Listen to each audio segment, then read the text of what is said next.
The three players left behind, who has no future at United after Liverpool win. Welcome to United News, where we tell you the difficult truths about Manchester United that need to be said. When your club celebrates a famous victory but three players sit watching from the sidelines knowing their futures are uncertain. When talented footballers realize they might not be part of the long-term plans. When the joy of winning at Anfield is mixed with the pain of being left out. Someone needs to tell that story honestly. That someone is us. Manchester United beat Liverpool 2-1 at Anfield on Sunday, in what was the biggest win of the Ruben Amorim era. The celebrations were loud and deserved. But while most of the squad celebrated together, three players were left with the painful realization that they might have no future at Old Trafford under this manager. Let me tell you their stories and why this famous victory might have been the moment they realized it is time to move on. The victory that changed everything. Before we talk about the players left behind, let me briefly recap the incredible victory that Manchester United secured at Anfield. United went to Liverpool and won 2-1. Bryan Mbeumo scored early to give United a shock lead at the Kop end. Harry Maguire headed home a late winner from a perfect Bruno Fernandes cross. The final whistle sparked wild celebrations. This was United's first win at Anfield since January 2016. Nearly a decade of hurt ended in one glorious afternoon. For Ruben Amorim, this was the result that proved his methods can work. For United fans, this was vindication after months of struggle. Tactically, United were spot on. The 3-4-2-1 formation asked questions of Liverpool and created plenty of chances. Matheus Cunha was brilliant, linking up the attack and picking out sumptuous passes. Harry Maguire won man of the match, but several players could have claimed that award. This was a team performance, a display of character, organization, and quality when it mattered most. United proved they belong at this level. They showed they can compete with the best. But here is the uncomfortable truth. While 11 players celebrated on the pitch and the substitutes who came on shared in the joy, 3 members of the squad were left knowing that this victory proved they are not part of Amorim's plans. Let me tell you about each of them. Kobbie Mainoo, the homegrown star left in the cold. The most painful story of all 3 players is Kobbie Mainoo. This is a 20-year-old academy graduate who should be building a career at Manchester United. Instead, he is watching from the bench, knowing his time might be running out. Mainoo was left out of the starting lineup again against Liverpool. This is becoming a pattern under Ruben Amorim. Mainoo barely plays. When he does get on the pitch, it is for token appearances at the end of matches. Against Liverpool, Mainoo came on with just 5 minutes remaining of the 90 minutes. 5 minutes. In one of the biggest matches of the season. That tells you everything about how Amorim views him. The problem is clear. Mainoo does not fit into Amorim's 3-4-2-1 system. His qualities do not match what Amorim wants from his midfielders. No matter how talented Mainoo is, if he does not fit the system, he will not play. And the consequences are already showing. Mainoo has missed the last 2 England squads. Thomas Tuchel is not picking players who are not playing regularly for their clubs. With the World Cup coming up in the summer, Mainoo's international career is stalling just when it should be taking off. The links to other clubs are growing stronger. Napoli remain very interested. Other teams across Europe are watching his situation. Everyone can see that a talented young midfielder is not being used at Manchester United. What Roy Keane said about Mainoo. Roy Keane, speaking before the Liverpool match on Sky Sports, gave his assessment of why Kobbie Mainoo is not playing and what it means for his future. Keane said, "It obviously seems to be a problem for Mainoo getting into this team. The word coming out is they don't think he can cover the ground that quickly, but if you look at Man Utd's other midfielders they've got, they're not great at that either." This is interesting. Keane is suggesting that the excuse for not playing Mainoo, that he cannot cover ground quickly enough, does not really hold up when you look at United's other midfielders. Casemiro is 33 years old and not exactly quick. Bruno Fernandes is not known for his pace or ground coverage either. So if lack of pace and ground coverage is the issue, why are slower, less mobile players being picked ahead of Mainoo? Keane continued, "As a young player, he has to suck that up and work hard. And when he gets a chance, he has to take it. A young player with good potential cannot be guaranteed a place in United's team. But it will come down to the player himself. Your job every day, every week, is to make sure the manager puts you in the team. This is classic Roy Keane. Work harder. Prove yourself. Make the manager pick you. This is good advice in theory. But then Keane added something more ominous. If the manager deep down doesn't fancy him, I don't know. We will find that out in the next few weeks. Because if he doesn't fancy him, he might have to move him on. This is the key part. Keane is suggesting that Amorim might simply not fancy Manu as a player. And if that is the case, no amount of hard work will change it. Manu might have to leave United to get his career back on track. Keane finished by saying, "He's had opportunities recently, and when he's come on and got opportunities, he just looks a bit short for me. I wouldn't be scratching my head thinking, why is he not in the team? I can see why he is not picking him at this moment in time." So Keane agrees with Amorim's decision to leave Manu out. He thinks Manu has not done enough when given chances. He understands why the manager is not playing him. This is damning for Manu. If even Roy Keane, who normally supports young players, thinks he is not ready, then the situation is serious. Why United will block his exit anyway. Despite all of this, despite Manu clearly not being in Amorim's plans, Manchester United intend to block any attempt by the player to leave in January. This makes no sense. If you are not going to play someone, why keep them? If a talented young player wants to leave to get game time, why block him? The sources suggest United want to keep Manu as squad depth. They think they might need him if injuries hit. They do not want to weaken their options. But this is terrible for Manu's development. He is 20 years old. He needs to be playing football regularly, not sitting on the bench as emergency cover. This decision could seriously damage Manu's career. His World Cup hopes will disappear. His confidence will erode further. His value will drop. And eventually, he will leave United frustrated and underdeveloped. For a club that prides itself on producing academy players, this is shameful management of a homegrown talent. Joshua Zirkzee, the expensive mistake. The second player with no future at Manchester United is Joshua Zirkzee. And unlike Manu, this one is less of a surprise. Zirkzee was an unused substitute against Liverpool. He did not even get the token 5 minutes that Manu received. He sat on the bench for the full match, watching others celebrate a famous victory. This has become Zirkzee's role at United. An used substitute, occasional appearance in cup matches, mostly just sitting and watching. The numbers tell a brutal story. Zirkzee has played just 74 minutes of Premier League football this season. That is barely more than one full match worth of playing time across multiple months. For a player who cost significant money in the summer, this is a disaster. United paid good money for Zirkzee believing he could contribute to the team. Instead, he has been completely frozen out. It is quite evident that Zirkzee does not fit into Amorim's plans. The manager does not rate him. He does not trust him.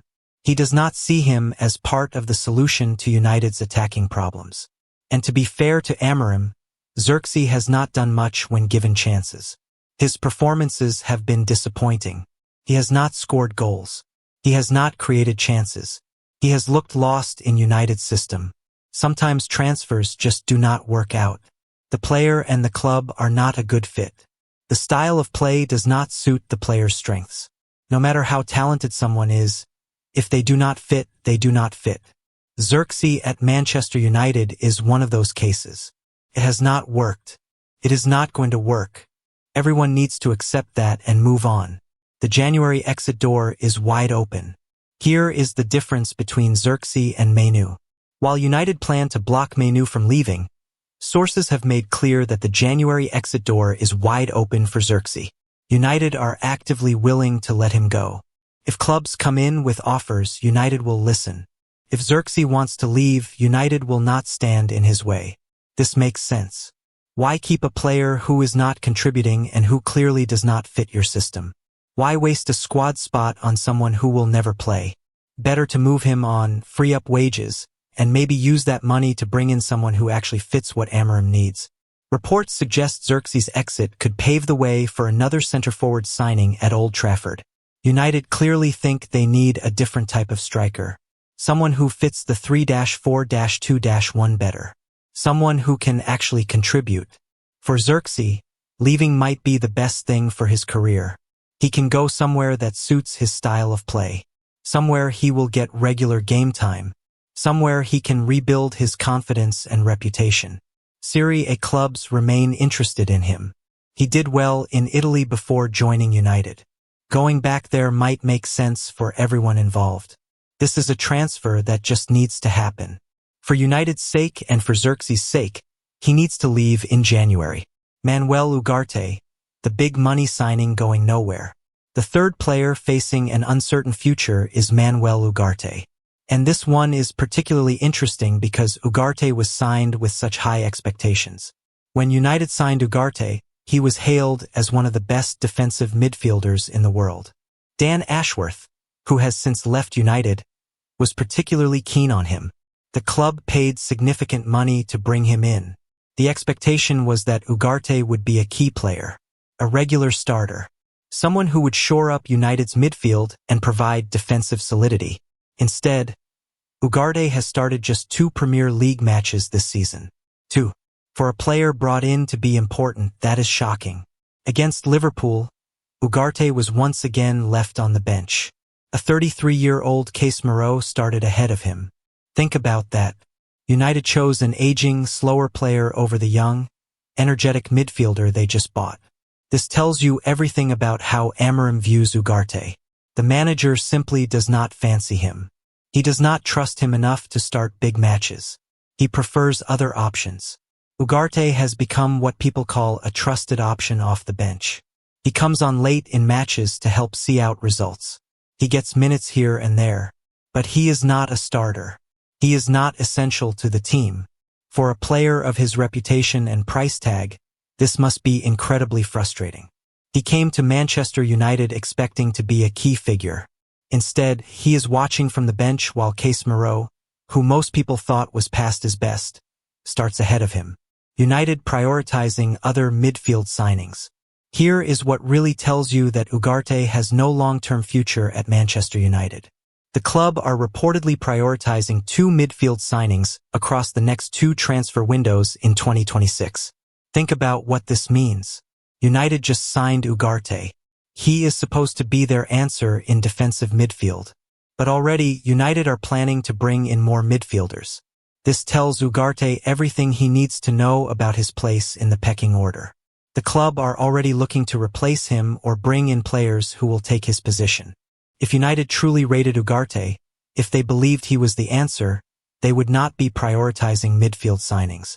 They would be looking at other positions where they need strengthening. But clearly, United and Amorim do not think Ugarte is the solution. They are already planning for alternatives.